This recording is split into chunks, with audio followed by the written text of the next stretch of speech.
Olá, eu sou a Patrícia Martins, professora da Faculdade de Arquitetura e Urbanismo do Mackenzie, e esse é o segundo encontro do evento Processos de Projeto Contemporâneos, evento de encerramento do projeto de pesquisa Ações Inovadoras em Arquitetura Contemporânea e seus processos de projeto, que eu coordeno, que é patrocinado pelo MAC Pesquisa da nossa universidade e que tem a intenção e objetivo de investigar processos de projeto contemporâneos sul-americanos e seus impactos no contexto atual.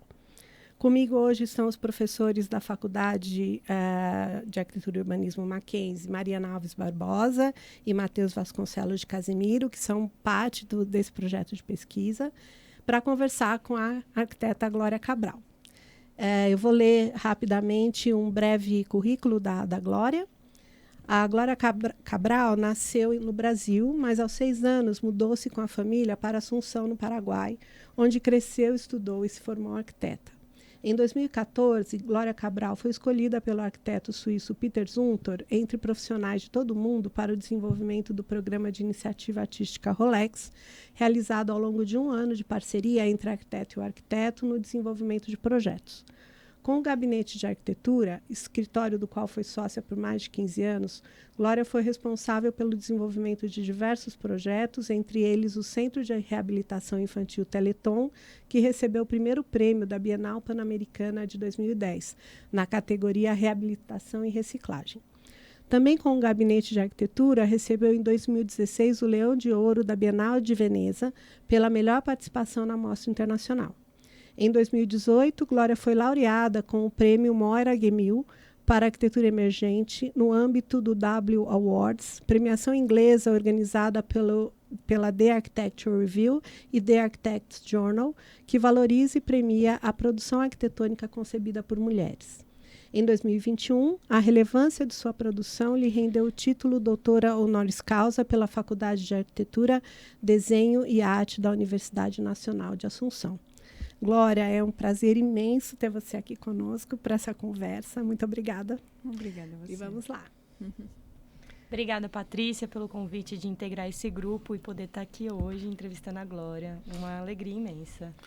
Gente, é um prazer também. Patrícia, obrigado pelo convite. Mari, estar ao seu lado. Glória, seja super bem-vinda. Que você se sinta super à vontade no nosso meio. Graças. Bom, então vamos lá. Vamos começar. Como a Patrícia ela anunciou, para a gente interessa investigar esses processos de projetos sul-americanos, né, entendendo eles com suas peculiaridades e esse impacto no contexto atual. Então, a primeira pergunta que a gente queria fazer, e assim, que é uma pergunta mais ampla, para você devagar um pouco com a gente, existe algum método no seu processo de projeto? Existe alguma coisa que de alguma forma se configurou como um padrão, que se repete? Como é que é esse processo de projeto? Primeiro que nada, obrigada. Para mim é um prazer, graças. Para mim é um prazer estar aqui com vocês, com a Mari, que é amigaça, e com vocês todos. É a primeira vez na Mackenzie. Espero que é a primeira de muitas. Então, para mim, o processo é tudo. Para mim, o processo... Por isso eu amei quando vocês me convidaram para isso, porque pensar num projeto, num resultado final, é só um instante. O processo é o que é a vida, é o que tu vai construindo. Então, é isso. É a vida mesma. Para mim, eu não consigo separar o processo do que eu estou construindo com o que eu estou vivendo.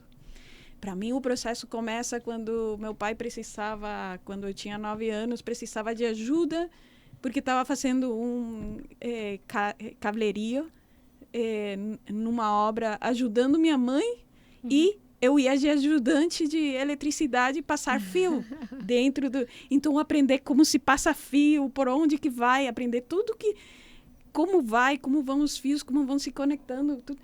Aos 9 anos... E é uma maravilha.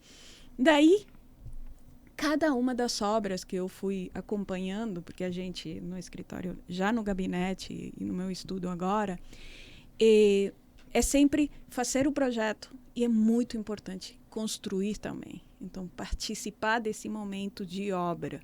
Porque ali, tu aprende mais. Nesse processo, tu vai aprendendo como para na próxima ir melhorando. Então, para mim, eu sempre falo que eu não tenho obras, que eu tenho uma obra, que é esse processo, essa construção que eu quero fazer para a nossa sociedade. Então, esses pontos onde vamos construindo são parte dessa obra. E então, sim, é um processo contínuo. Uma obra serve para te ensinar o que tu vai fazer na próxima. Antes de a gente começar, a gente estava comentando sobre esse processo coletivo de criação. Queria que você comentasse agora um pouco melhor esse aspecto, porque você estava dizendo, né, que você não consegue falar que a obra é sua, que é um processo de um conjunto, não é isso? Sempre. sempre foi, sempre. Porque, por exemplo, eu gosto muito de falar da experiência que eu teve na obra da penúltima Bienal em Veneza, no 2023. Eu convidei não construtores para fazer, senão arquitetos, amigos arquitetos, e eles falaram, a gente mesmo que vai construir, e a gente mesmo vai produzir esses módulos no nosso ateliê aqui em Veneza. Imaginem, quase um porão no meio da Veneza, cheio de umidade. O módulo pesava muito mais do que a gente tinha calculado, porque estava úmido e passava uns dias e não ficava mais leve, porque é Veneza, é óbvio. O módulo que seria... Cada uma das peças que a gente ia fazendo era assim, aumentava 15% o peso, porque não secava 100%, não secou 100%. Então, o que estava calculado para 2 pessoas pegarem facilmente, tinha que ser com 3. E aí, porque tu calcula o tamanho da peça para carregar confortavelmente entre 2. Sim. Aí tinha que entrar 3. E aí tudo forma parte disso, desse aprendizado do processo. Também, na mesma experiência, eu lembro que, só para falar de como é importante conhecer o material, conhecer com o que tu está trabalhando. Lembro que me ligaram um dia e mandaram uma foto de uma fissura. E eles perguntaram, essa fissura, Glória, apareceu numa das peças, não sei o que a gente faz. E eu assim, bota uma régua ou o dedo, a mão do lado da foto para eu entender o tamanho da fissura. E aí botaram, e eu, não, essa fissura não é nada, é próprio do concreto que foi secando um pouco mais rápido ali, não é nada, é muito pequena. Mas isso aconteceu com a gente, que levantaram uma peça e toda ela se desmontou, assim, toda inteira. Isso, e mandam uma foto para mim de um montículo de tijolo de demolição. E olha o que aconteceu, parecia areia o cimento. O cimento talvez não é bom, esse cimento. E eu, não é isso. É que o tijolo tem sede. E não, mas a gente mergulhou na água. Não é mergulhar na água. Eu já tinha feito tudo. É botar na água até o tijolo parar de cantar. Porque tu bota na água e ele começa a... Parece um refri.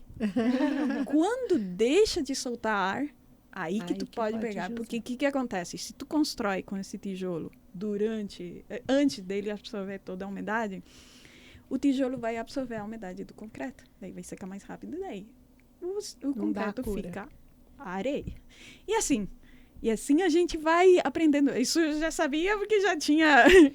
Mas eu ia ensinando eles e depois, já no momento de montagem, era com pedreiros, que era outra experiência de novo, que a gente estava lá, que íamos limpando. Então, como a gente desenha esse processo? Isso eu fiz em terapia, na verdade.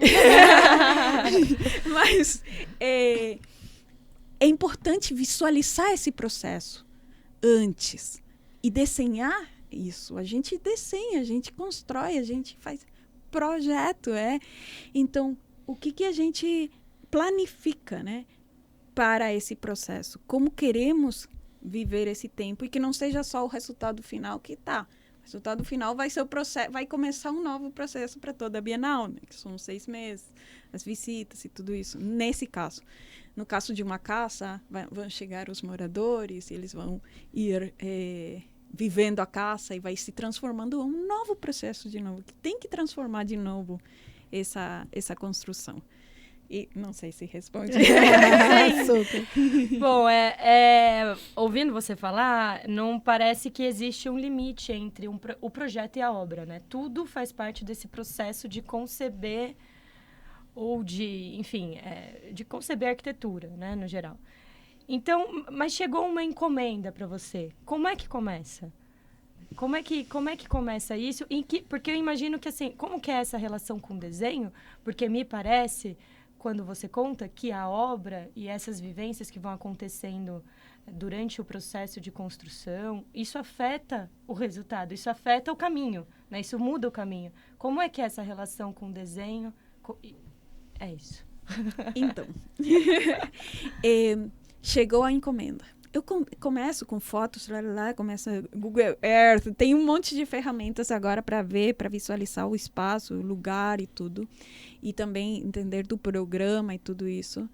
Mas eu cada vez mais tenho certeza de que é muito importante pisar o lugar. Para saber, todas as vezes que eu fiz um projeto e depois fui para o lugar, tem alguma coisa que faz o projeto mudar. Então, eu tenho que saber onde que vai sair a lua cheia para botar uma janela para celebrar esse momento. Qual que é? A orientação é fácil, né?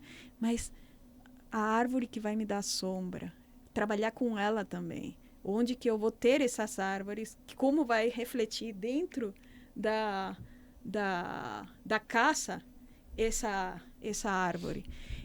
No escritório agora, em Laguna, eu tenho não sei como se chama, a reja del galpão. Varanda, que é a varanda, sim, varanda, que é metálica. O guarda-corpo, isso, desculpa. O guarda-corpo que é de ferro, que é uma construção antiga, que tá ali, que é bonita. Tu abre a janela, vê o guarda-corpo ali e poderia passar desapercebido. Só que tem certo horário do dia em que, quando os carros estão estacionados embaixo, o sol que reflete no vidro faz passar e refletir no teto do... Então, o guarda-corpo vai fazendo isso no teto. E aconteceu isso comigo também, por exemplo, em Teleton. Em Teleton a gente trabalhou com vidros recuperados, vidros que tinham algum erro, alguma coisa. E tínhamos não sei quantos metros quadrados de vidro. Era muito. A gente comprávamos uma quantidade X de metros quadrados e as vidrarias nos deram a mesma quantidade de outros vidros soltos, assim, sem a gente escolher. Imagina. Normalmente, tu faz uma janela, tu desenha a janela. Não, nesse caso, a gente tinha as peças e, com isso, decidíamos onde ia ir cada coisa. Fazíamos quebra-cabeça. E tinha os vidros que eram rejeitados, rechaçados, que eu não achava correto. A gente estava fazendo um centro de reabilitação infantil, que é justamente para tudo o contrário, para mostrar que o desigual tem que ser parte. E esses vidros tinham uma flor, um desenho, mas os clientes falaram, não, isso aqui tira não vamos botar na frente, tira do projeto. A gente botou no acesso, na recepção do projeto, tinha um fundo de uma parede de tijolo em zigue-zague. E um jardinzinho ali, e no fundo um teto de vidro para entrar uma luz. Eu botei ali, nesse teto. Então, o que acontecia? No meio-dia, na recepção, no espaço de bem-vinda na fundação, tu tem todas as flores naquele tijolo. Então, é parte disso, é parte do processo, mas também de como tu vai decidindo, onde tu quer botar cada coisa, e isso tudo, sem esse material, se eu não fazia, se a gente não construía, eu nunca ia saber, tá, vai ter essas flores, e o que normalmente ia se fazer era só deixar esses vidros para alguma outra coisa. Mas se tu tá participando e se dá a licença de modificar o projeto durante o processo de construção, ali tu tem esse tipo de oportunidades. Sim. Uma potência, né?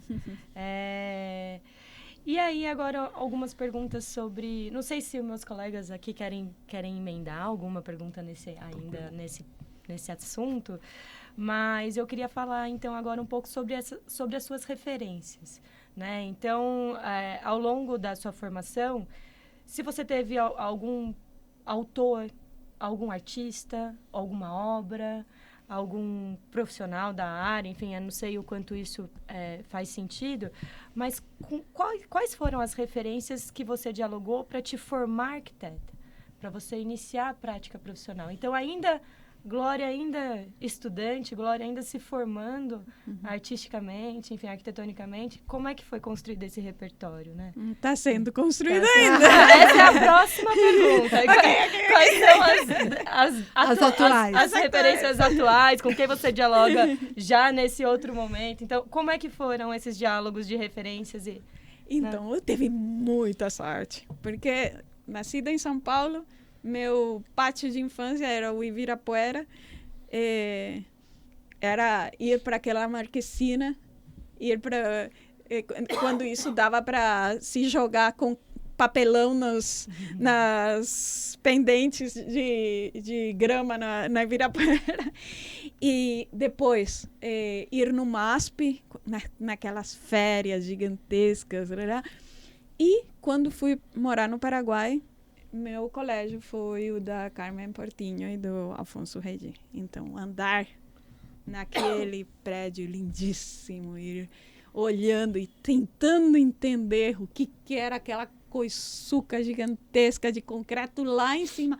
Como foi feita lá em cima, tão alto, e para que foi feita. Aquilo lá, porque não vai ser só para sombra, mas eu ia andando 50 graus de calor, eu ia andando até no recreio pela sombra, até a cantina, andando, quase desfilando, aproveitando essa sombra. E era para isso. Essas janelas gigantescas, como se abriam para olhar o rio lá no fundo. Então, nem era importante que a aula seja boa. Muitas vezes eu me perdia na aula, porque ficava olhando aquele horizonte, ficava olhando aquela linha, aquela janela lá em cima, que era para ventilação cruzada. E tinha uma coisa que me deixava louca, que hoje eu sei, é a junta de dilatação, que é normal e vi milhões de prédios, mas era aquele espaço, que era? Tinha uma raya no piso que dava para passar a luz lá em cima também, não entrava chuva por aí, e tinha um monte de morcego, e eu assim, o pilar, todos iguais, mas num lugar era um pouco mais amplo, e tinha essa linha no meio. Que é isso? E ficava horas olhando, não tinha internet para ouvir. Quantos anos você tinha nessa época? Eu estudei ali desde os 9 anos até 18, até 17. Uma formação, de fato. Claro, então eu ia andando e era assim, só aprendendo por osmose. Depois, sim, eu fui... o Solano foi meu professor, eu fui sócia dele depois, entrei no escritório, no gabinete, óbvio, aprendi um monte lá, minhas primeiras obras. Só o escritório já parecia um obrador, Obrador é o espaço... Laboratório? Não, obrador é o espaço que se... A primeira coisa que os pedreiros constroem quando vão... O canteiro. Parecia o canteiro de obra. Esse lugar, assim, com uma janelinha que tu olhava para fora, para um jardim maravilhoso. Que só quando estava sentado, quando estava em pé, tu não conseguia. Eu conseguia. Mas a maioria das pessoas não conseguiam ver o jardim. Eu conseguia em pé também. Mas... só estar nesse lugar, aprender, ir à obra, conversar com os pedreiros, aprender deles, começar a... Isso por um lado, tudo que é a obra mesmo, né? Mas, por outro lado, começar a ler a Gioconda Belli, começar a ouvir a Natalia Lafourcade, começar a ouvir o René Pérez, começar a... Porque, de novo, o que estamos construindo é uma sociedade diferente. Ou talvez, muitas vezes eu penso, uma maneira de curar, de sanar a sociedade que temos. Então, qual é essa... Quem que me serve? Quem que pode me ajudar nesse processo? Aí, as escritoras, a Elena Poniatowska, todas elas contando com uma riqueza onde eu conseguia me sentir identificada nessas histórias, foram fazendo o que eu acho que temos que poder construir. E elas permanecem, essas referências ainda permanecem na sua vida? Novas surgiram? Com certeza. Sim. Muito bem. Bom, agora o Matheus vai assumir algumas perguntas. Eu queria te fazer umas perguntas mais com relação à questão de cultura e importância da natureza, do entorno, sobretudo no contexto contemporâneo que a gente lida. A gente percebe em vários dos seus projetos que a importância do lugar, mesmo como você botou, tem um papel predominante. Como é que você constrói também essa relação do lugar, entendendo as pessoas que vão usar esse espaço, as pessoas das diversas formas como vão ser utilizadas, ou elementos da cultura do local que podem influenciar na sua forma de pensar? Você teve obras muito reconhecidas também por essa perspectiva de construir. A gente gostaria de te ouvir falar sobre isso. Então, a Mari falou que a seguinte pergunta ia ser dos referentes atuais. Então, tem a ver com isso, com o entorno natural também, com o entorno... Porque quem que é meu referente agora? O que eu fico fazendo horas hoje? Hoje eu estou trabalhando dos 5 dias da semana. Antigamente... Nos 17 anos que eu fui sócia do gabinete, eu trabalhava 12 ou 13 horas por dia, incluindo sábado e alguns domingos a gente ia para o escritório à tarde para programar a semana. Uma coisa absurda, que eu até fiz um cálculo, eu adoro fazer cálculo, onde em 17 anos eu trabalhei por 30 anos. Então, os próximos 13 anos eu posso pegar leve. E aí... Uma das coisas que eu decidi agora é trabalhar segunda, terça, quinta e sexta. Quarta é para aprender alguma coisa, seja o que for. Ou cortar grama, ou aprender a cantar, ou aprender dança, ou aprender alguma coisa de estrutura, de engenharia, aprender alguma coisa ter aulas de inglês, alguma coisa. Mas uma coisa que eu tô assim apaixonada e fico horas fazendo é me sentar e olhar o horizonte para ver, porque lá em Laguna temos um acontecimento que passa em 2 lugares do mundo que se conhece, né? Que são os botos pescadores. Eles é uma comunidade de botos em toda a Laguna, estão catalogados a quantidade de botos que tem, mas os que estão ali são uns 20 e poucos. Que vão passando, estão sendo monitorados faz 100 anos. Que tu vê todos os pescadores com uma tarrafa, olhando para o horizonte, e de repente começam a aparecer os botos. E os pescadores saem correndo e jogam a tarrafa. Os pescadores estão colaborando com os botos estão colaborando com os pescadores. Tem uma faculdade de biologia em Laguna, só para entender por quê. Porque não dava para dizer só estão querendo sociabilizar. E agora, depois de muitos anos de pesquisa, a resposta é que estão querendo sociabilizar. Então, na natureza, quanto desse tipo de coisas temos, desse tipo de colaborações entre espécies, nem falar de uma árvore e a gente, né? Quantas as árvores estão desesperadas por brotar por tudo que é canto e a gente tira o matinho, e elas estão querendo, não, vamos produzir oxigênio para vocês, vamos fazer isso, vamos transformar esse espaço de novo. Aqui está muito seco, então brotando de qualquer cantinho, uma raiz, um fungo, alguma coisa para colaborar com a gente. E a gente não está visualizando. Agora, talvez, estamos visualizando desse jeito. Então, toda essa maneira de imaginar e de visualizar a nossa existência, não só desde o ponto de vista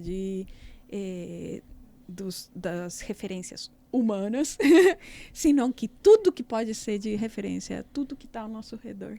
É o que eu gosto de fazer na quarta-feira agora.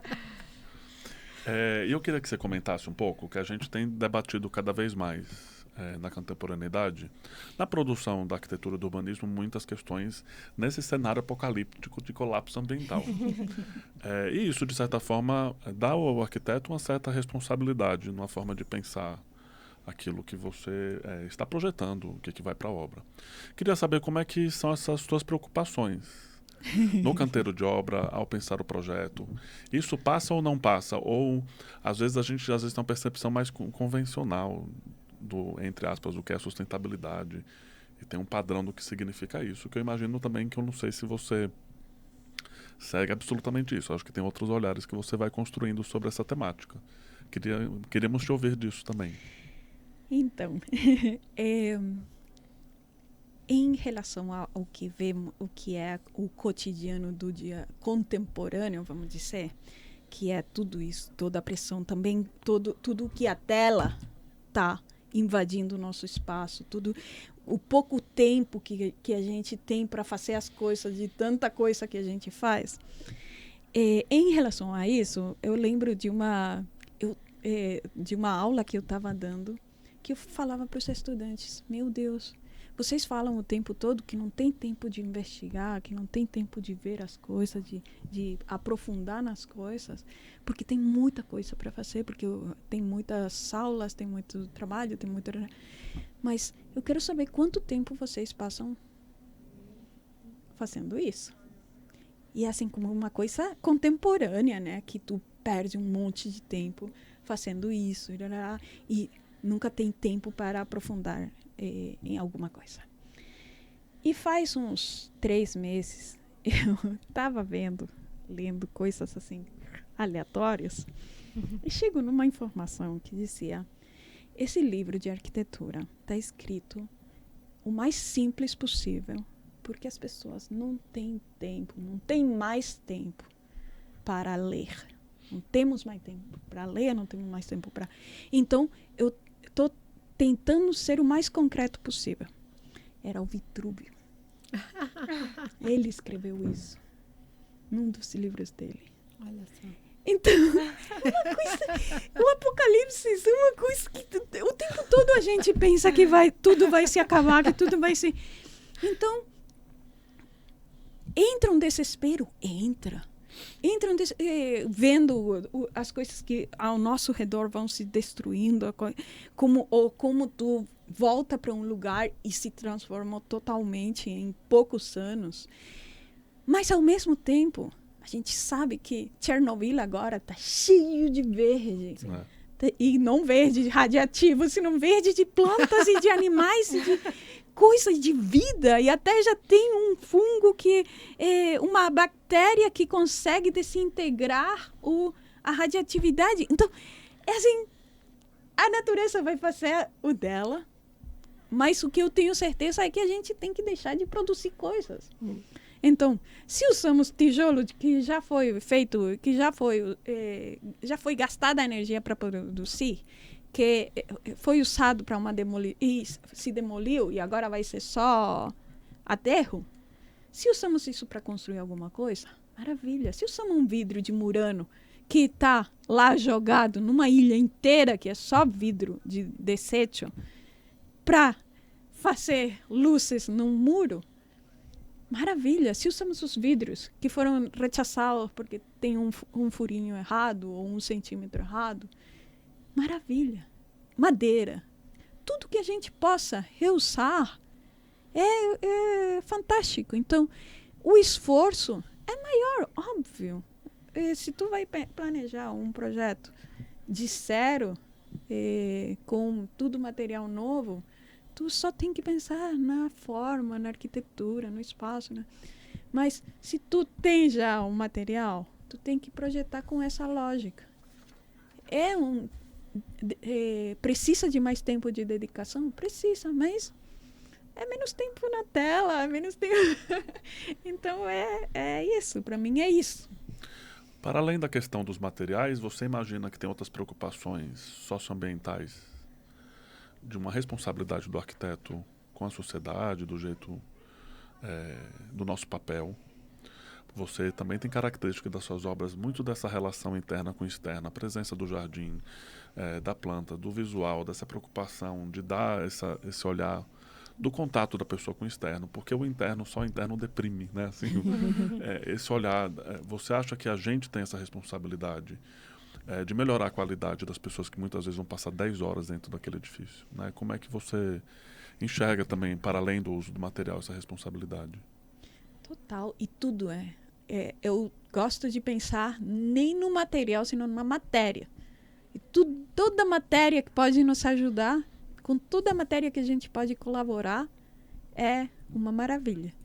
Eu lembro no escritório, no gabinete CUE, que a gente chama, que era o primeiro,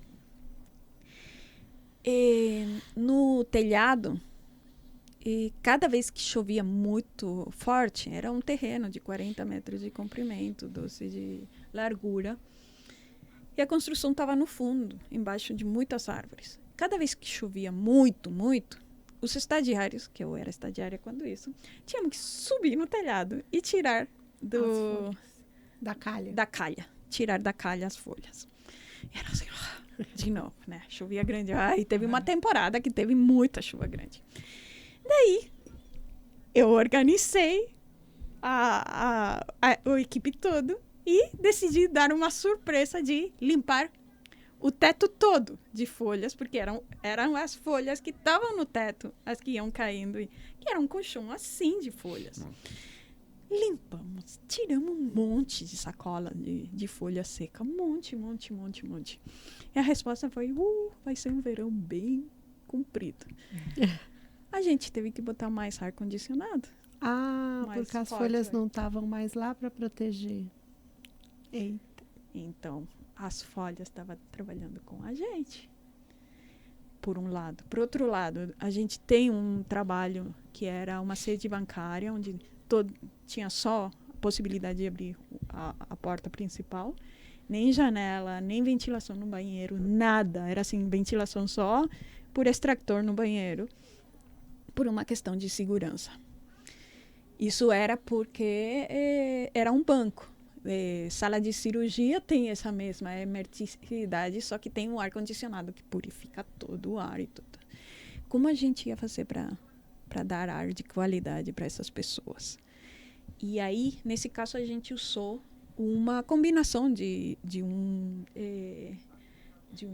ativista de Nova Delhi, que ele fazia, o Kamal Meatle, ele fazia uma combinação de 3 plantas super simples. São Jorge, dólar, que é uma que... La solteirona em espanhol.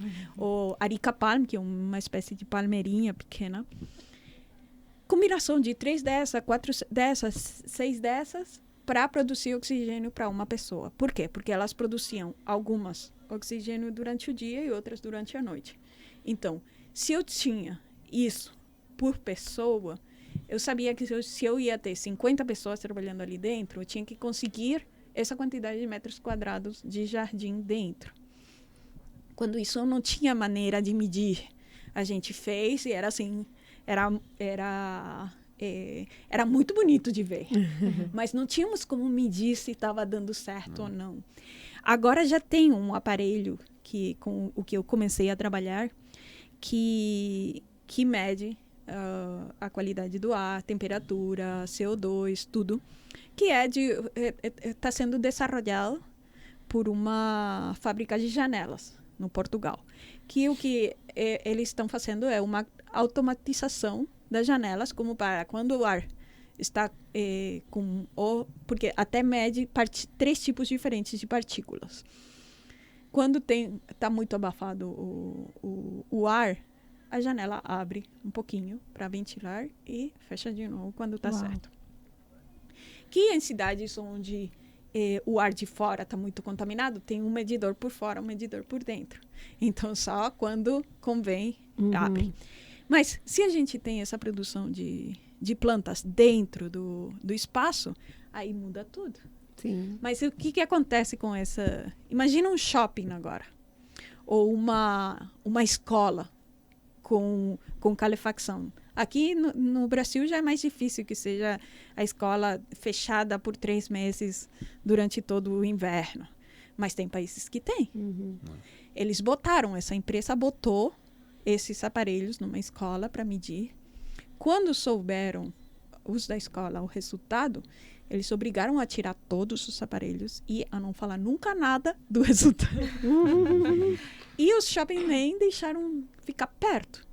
Então, como podemos até isso, começar a limpar o ar que estamos habitando, porque temos, ou seja, a gente talvez não com calefacção, mas sim com o ar-condicionado. Ficamos encerrados, sem uma possibilidade de abertura mínima, que é nada, às vezes são 5 centímetros. Mas se a gente começa a ter essa parceria com as plantas, muda tudo. Muda tudo. Queria fazer uma última pergunta antes de devolver para a Mari. Você tem experiências tanto em cidades maiores como também em cidades pequenas. Agora você até vive numa cidade menor, né? Tem essa experiência de viver numa cidade. Você imagina que os desafios socioambientais, vamos dizer, de uma cidade como São Paulo, tem peculiaridades de que a gente lidar com outros tipos de coisa? Pergunto isso porque muitas vezes quando é divulgado, né, assim, aquelas obras referenciais de muitos arquitetos que fazem obras incríveis, tem aquela coisa muito de um semi-urbano, uma coisa super afastada, que é feito com materiais específicos, mas muito fora, às vezes, da realidade que é de uma metrópole, assim. Você imagina que a metrópole... quais seriam as soluções específicas para isso dentro do que a gente está comentando? Ou se não tem jeito, corram para as colinas.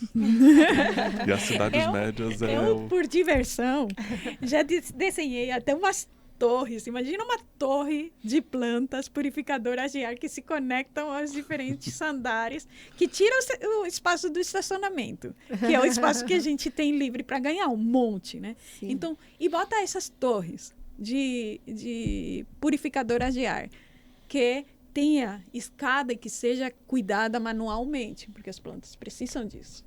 As plantas precisam desse carinho também. Não podemos deixar aí só botar uma aguinha automática. Não, temos que cuidar, como no prédio do Rahul Mehrotra, que tem essa fachada, mas tem uma passarela na frente da fachada, onde tem as pessoas que são parte do staff dos trabalhadores no prédio, que trabalham nesse jardim.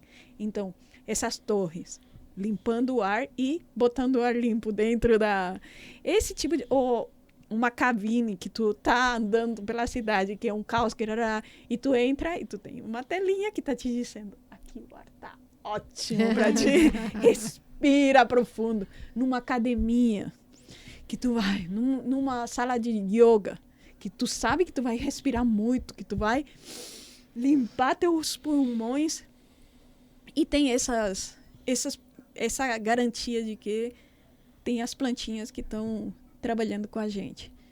É fácil. E aqui no Brasil, meu Deus, aqui é incrível, porque no Paraguai a terra é generosa e as plantas crescem muito, mas tem o calor que também tu precisa construir a sombra para poder ter mais plantas, né? A sombra com as árvores, né? Construir. Mas aqui no Brasil é um exagero. Assim, por isso que as folhas são desse tamanho. Porque brota em tudo. Eu tenho lá no escritório, eu fiz uma reforma quando entrei, que tinha uns fungos desse tamanho. Pintamos, tiramos, deixamos respirar a parede e tudo. E depois de uns foi uma temporada de chuva. Começou a aparecer uma raiz, assim, do teto. A cair uma raiz, que é de uma árvore que está aqui, em cima do teto. Que os donos não conseguem fazer nada com ela. A calha está cheia da raiz. E a raiz entrando no escritório. Enquanto não estiver incomodando a estrutura, uma raiz ali não me incomoda. Eu preciso ventilar mais para não criar os fungos. Tem que ventilar sempre. Mas é isso, abrir um visual maravilhoso. Comunhão. Não, uma comunhão. É isso, exatamente. E ela tá ali. E o olho está uma arboricinha lá na calha do... É isso, o Brasil é generoso. Bom, Glória, então a gente conhece seu trabalho e seu projeto já há muito tempo, a gente conhece sua contribuição. Isso vem sendo repercutido e reiterado em premiações, seja por atuação profissional do escritório ou sua, ou por projetos, né? Projetos sendo divulgados, reconhecidos. Você constrói em Paris, constrói em Veneza, constrói no Paraguai, já foi lá para o Japão, enfim. Eu queria saber... E, por outro lado, você foi docente muito tempo, né? Você foi professora muito tempo também, né? Como que a atividade docente, ou quando você é convidada para dar aulas, para levar seu conhecimento através de uma esfera, dentro de uma esfera acadêmica, como é que essa relação com a pesquisa, com a docência, abastece a sua prática e vice-versa? Como que é essa relação da Glória professora dentro de uma sala de aula, dentro de uma estrutura acadêmica, dialogando com a sua prática, né? Tem tudo a ver. Tem que ser parte. É impossível. Eu tô louca agora, assim, que não tô dando aula. Tô louca que quero dar aula. Porque tem tudo a ver. Esse tempo com os estudantes é o tempo de pesquisar coisas que tu não pode pesquisar na obra. Tu não pode pesquisar no projeto. Uma das coisas que eu trabalhei com os alunos de Hong Kong foi justamente trabalhar a matéria antes do material. Fazíamos o processo inverso, não é? Temos um lugar, um projeto, e vamos escolher que material e que matéria vai fazer esse material. Não, a gente escolhia uma matéria, com essa matéria fazíamos um material, aí, para que esse material podia servir, e escolhemos um programa, e aí, o lugar. Então, era um processo justo de processo, né? Totalmente inverso. A matéria que a gente escolhia era algas, fungos, o micelium, a cortiça, a esponja vegetal, a madeira translúcida. Foi justo na pandemia, no começo da pandemia, o curso. A ideia era trabalhar no laboratório com os estudantes. O que não impediu fazer os estudos, estar em casa, mas ficava meio estranho porque os que estavam trabalhando com micelium tinham micelium na geladeira. Daí eu não sei se isso era tão recomendável. Ou o que estava trabalhando com a madeira translúcida tinha todos os químicos para fazer a madeira translucir em casa, ia fazendo essa combinação, então, que não era nesse espaço de laboratório, mas imaginar plataformas de cortiça que vão purificando e vão passeando, misturado com tecnologia. Tu monitora, tu faz que várias dessas ilhas se juntem e limpem a água que vai... Isso tu não pode fazer no escritório. Mas com os estudantes aparece essa oportunidade. E é sempre... Eu nunca ensino. É impossível. Eu sempre vou acompanhando um processo com os estudantes. Porque se eu vou só mostrar o que eu já fiz e eles aprenderem, não tem sentido para mim. E acho que talvez para eles pode ter, mas não o sentido de criar, de entender, de aprender de um material. Então, como fazemos isso de tutorar os estudantes. É o que eu amo de fazer. Agora eu estou preparando com o meu engenheiro do Paraguai, que eu amo, assim. Estou preparando um curso para fazer, que já tem nome, se chama A Viagem das Cargas. Que poético. Que foi ele que falou. Ele, assim, falando bem engenharialmente. E sim, porque as viagens das cargas... Meu Deus! Então, como entender, como trabalhar desde a arquitetura com estrutura, e fazer o que eu quero fazer, esse curso, eu estou montando com ele, é de essa estrutura básica, essa de intuição para o arquiteto, para que não seja a história de sempre de o arquiteto faz e o engenheiro tem que resolver. Isso não existe. A gente tem que poder imaginar como vai funcionar essa estrutura. E só ali que a gente consegue fazer em parceria também com o engenheiro. Não tem que ser uma coisa e outra. Não. Então, esse projeto é uma das coisas que eu estou preparando agora para frente, né? Sim. Bom, tudo que você fala, acho que é essencialmente colaborativo e experimental, né? Acho que por isso que você fala que toda a sua jornada é um processo, né? É um processo que está em construção. Você já deu várias pistas sobre a pergunta que eu vou fazer agora, mas eu queria que você definisse o que é inovação para você. Porque isso que você acabou de contar de Hong Kong, esse processo inverso e olhar para as plantas e olhar para os ativistas e trazer isso para uma escala urbana e contemporânea, talvez isso seja inovação, né? Várias pistas do que para você me parece ser inovação, mas eu queria que você contasse para a gente essa palavra que às vezes é tão deslocada ou às vezes é tão questionada. O que é para você inovação? O que a essência dessa palavra te traz? É muito louco, porque sempre que tu acha que tá fazendo uma coisa nova, que é assim, meu Deus, e te levou um processo gigantesco para chegar nisso, tu vai andando pela rua e vê. E vê de algum jeito, já tá lá. Já tá... Aconteceu com a construção desse muro em Veneza, que a gente, para segurar o muro durante a construção, botamos umas barrinhas para ir pendurando do andaime de trás. Tu vai por Veneza, toda a Veneza está com essas barras que estão segurando as paredes. Depois, esses cristais de Murano. Tem paredes com pedaços desse tamanho, de pedras desse tamanho de vidro, que já tá ali. Tu vai, não sei, tu pensa, sim, a gente usa tijolo de demolição.